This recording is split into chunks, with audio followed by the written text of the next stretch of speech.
friends, welcome to my recipe corner. അപ്പോൾ ഇന്ന് നമുക്ക് വളരെ ടേസ്റ്റി ആയിട്ടുള്ള ഗ്രീൻ പീസ് കറിയാണ്. നമ്മുടെ നാടൻ ചായക്കടകളിൽ നിന്നൊക്കെ കിട്ടുന്ന ഗ്രീൻ പീസ് കറിയുടെ സ്വാദാണ് ഇതിന് കേട്ടോ. വളരെ ഈസിയാണ് ചെയ്യാനായിട്ട്. അപ്പം, പുട്ട്, ഇടിയപ്പം അങ്ങനെ എല്ലാത്തിനൊപ്പം നമുക്ക് നല്ലൊരു കോമ്പിനേഷനാണ്. അപ്പോൾ ഇനി കൂടുതൽ ഇൻട്രൊഡക്ഷൻ ഒന്നും ഇല്ലാതെ തന്നെ നമുക്ക് വീഡിയോയിലോട്ട് പോകാം. അപ്പോൾ അതിനു മുന്നേ നമ്മുടെ ചാനൽ ഇതുവരെ സബ്സ്ക്രൈബ് ചെയ്തിട്ടില്ലാത്തവർ പ്ലീസ് ഒന്നെങ്കിൽ സബ്സ്ക്രൈബ് ചെയ്തേക്കുക. അതുപോലെ തന്നെ ലൈക്ക് ചെയ്യുക, മാക്സിമം ഷെയറും ചെയ്യണേ. അപ്പം ഞാനിവിടെ 1 കപ്പ് ഗ്രീൻ പീസ് ആണ് കുക്കറിലേക്ക് ഇട്ടിട്ടുണ്ട്. അപ്പം ഇത് ഓവർനൈറ്റ് സോക്ക് ചെയ്ത് വെച്ച ഗ്രീൻ പീസ് ആണ്.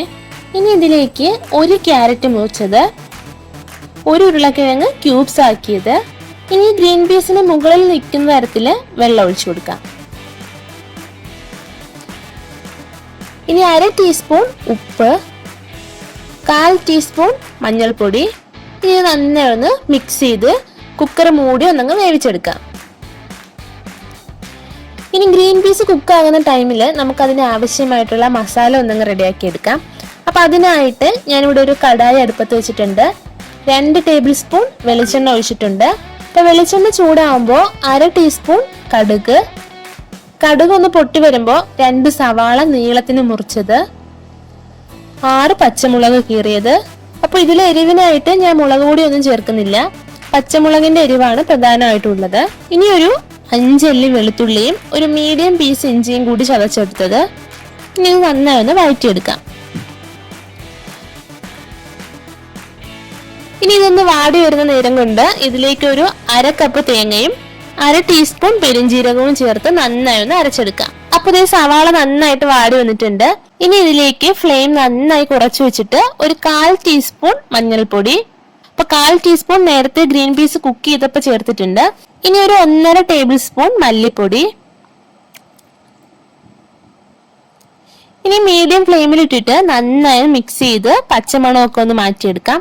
അപ്പൊ ഫ്ലെയിം ഒരിക്കലും കൂട്ടി വെക്കരുത്, അങ്ങനെ ആയാലും പൊടി പെട്ടെന്ന് കരിഞ്ഞു പോകും കേട്ടോ. അതുപോലെ തന്നെ കണ്ടിന്യൂസ് ആയിട്ട് ഇളക്കി കൊടുക്കാനും ശ്രദ്ധിക്കുക. പൊടി കരിഞ്ഞു പോയാല് കറിയുടെ ടേസ്റ്റ് ഫുൾ ഒന്ന് മാറിപ്പോവും. ഇനി ഒരു 2-3 മിനിറ്റ് ആകുമ്പോൾ തന്നെ മസാല നന്നായിട്ട് മൂത്ത് കിട്ടും. അപ്പൊ ഇതിലേക്ക് തക്കാളി ചേർക്കുന്നില്ല കേട്ടോ.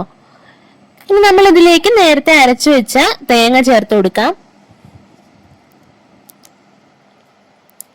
ഇതിന്റെ പച്ചമണം ഒന്നങ്ങ് മാറി വരണം.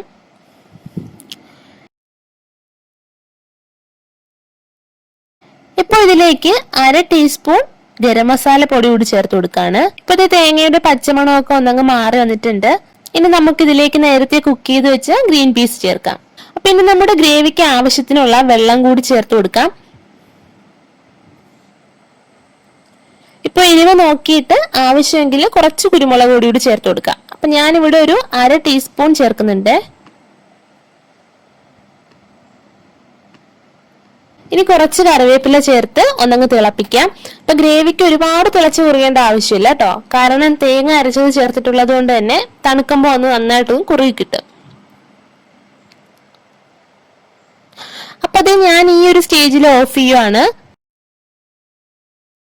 ഇത് നമ്മുടെ easy and tasty green peas curry ready ആയിട്ടുണ്ട്. അപ്പൊ എല്ലാവരും ട്രൈ ചെയ്തിട്ടാണ് കേട്ടോ. ട്രൈ ചെയ്തിട്ട് കമന്റ്സ് കൂടി അറിയിക്കുക. അപ്പൊ ഇതുപോലൊരു ഈസി ആൻഡ് ടേസ്റ്റി റെസിപ്പി ആയിട്ട് നെക്സ്റ്റ് എപ്പിസോഡിൽ കാണാം. Till then take care and by.